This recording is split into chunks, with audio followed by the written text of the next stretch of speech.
Hey everybody, just wanted to show some new APIs that I'm working on. These aren't finished yet, but if we can get some of the specifications written pretty quickly, we'll be able to merge them into Beaker pretty soon.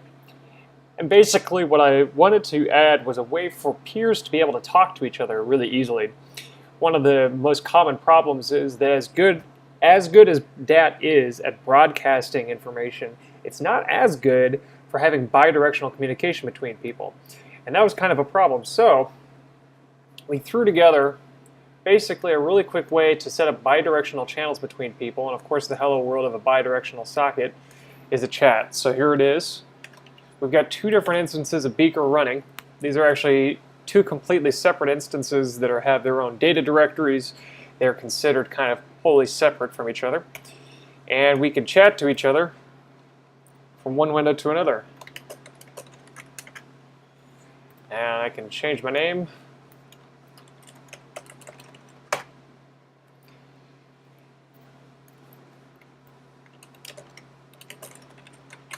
And it's pretty straightforward. So there's a couple of new methods that make this possible. The two basic protocol additions are these sort of extensions that I threw into the dat protocol, and we have these existing connections. See, the one peer, one peer. So these two browsers were already connected to each other to share the data of this dat site. And so the idea was, hey, you know, we got these channels that are already available to us. Why don't we just go ahead and exchange additional information over that already open channel in a bidirectional fashion, just sort of piggybacking on the existing dat channel. So that's what this is. We don't know if it'll end up being a good solution for the long term, but it certainly works for a nice solution right now for two people on the same site, or really anybody on a site, to be able to talk to each other. So the APIs are pretty straightforward. In this entire demo, gotta gloat about this, it's only 98 lines of code. So really straightforward. So let's look at some of the APIs here. The API is dat-peers, and because this is a lab API, it's under the experimental namespace. And we got, first of all the different events: when a peer connects, when a peer disconnects, whenever a peer sends a message, and whenever a peer sets their session data. Session data is sort of like, I guess it's kind of like your cookie. It's some information that you want to attach to your identity or your sort of session with other people so that they can read it at any time. And we'll see how that plays out in a second. So whenever this application starts, it basically jumps straight into setup, outputs the banner, wires up these network events, wires up some UI events. So whenever you change the username, we handle that there. Whenever you change the send a message, we handle that here. And then we have this piece right here. This is one of our first interesting things. We want to capture all the names and hold them into this array of old names so that if anybody ever changes their name, like right here, we can say what the old name was and then what the new name is. So to do that, we list all the peers. And so this will give us all the people who are connected to us. And then on each of them, they have the session data object. This is what I was talking about. It's sort of a piece of information that I have attached to my identity. And if there's a name on it, we'll save it inside the old names. And if not, we won't worry about it. Next, we want to set up the UI and read the self data. And the self data is your own session data, right? So there's this API right here, dat-peers.get session data, and dat-peers, let's see, the complement is set session data, which is right here. And all we're doing is setting an object on these session data of a name. And so I get the session data, and I pull out the name value if there is one, and then I set that to the name input.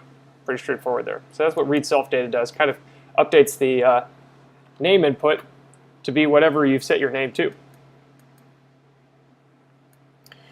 One of the nice things about this session data mechanic is, this is sort of an interesting example here. Every once in a while people will get disconnected and reconnect in the dat network. The connections are not necessarily meant to be long-lived. In fact, sometimes they may cycle out automatically. But the way the session data mechanism works, it sort of retains that information in a long-standing way. So whenever that drop and reconnect happens, the session data extension of the dat protocol automatically rebroadcasts it. So I know exactly who that is still. All right, let's see. So then whenever you submit a username, we call dat-peers.set session data to attach new information to the connection, and that's that name attribute. And then of course we can read that information either for ourselves, so get your own session data with dat-peers.get session data, or whenever some other user does anything, we can get their name off of their peer object. And that's what this looks like right here. Every peer object has a session data. And here it is again, right? List all the peers, and they each have a session data. Each peer has an ID and a session data. If you submit a message, real simple to do that too. dat-peers.broadcast sends that message to everybody in the that's connected to you, all the active connections. If you want to send a message to one individual, you could do something like, let's do list all the peers, and then you could peers0.send, and you could send the message to the individual peers this way, rather than broadcast to everybody. And if you get an event with a peer, like on Connect for instance, every one of these events has a peer object, e.peer, e.peer, e.peer, and e.peer. So not only can you get the session data and the ID for each of these, you could also just e.peer.send something. So it's really straightforward, I think. You got dat-peers.broadcast to send a message to everybody. You got peer.send to send a message to one person.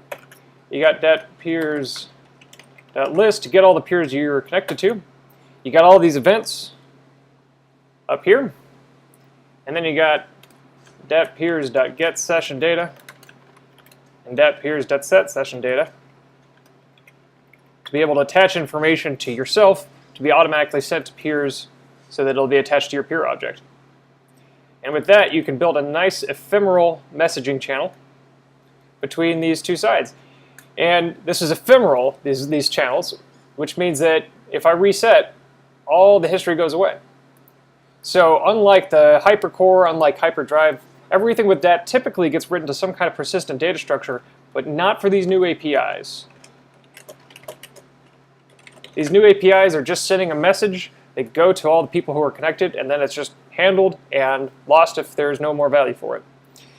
So sending chat messages is a pretty obvious value for this, but I think there's a lot more you could do with this.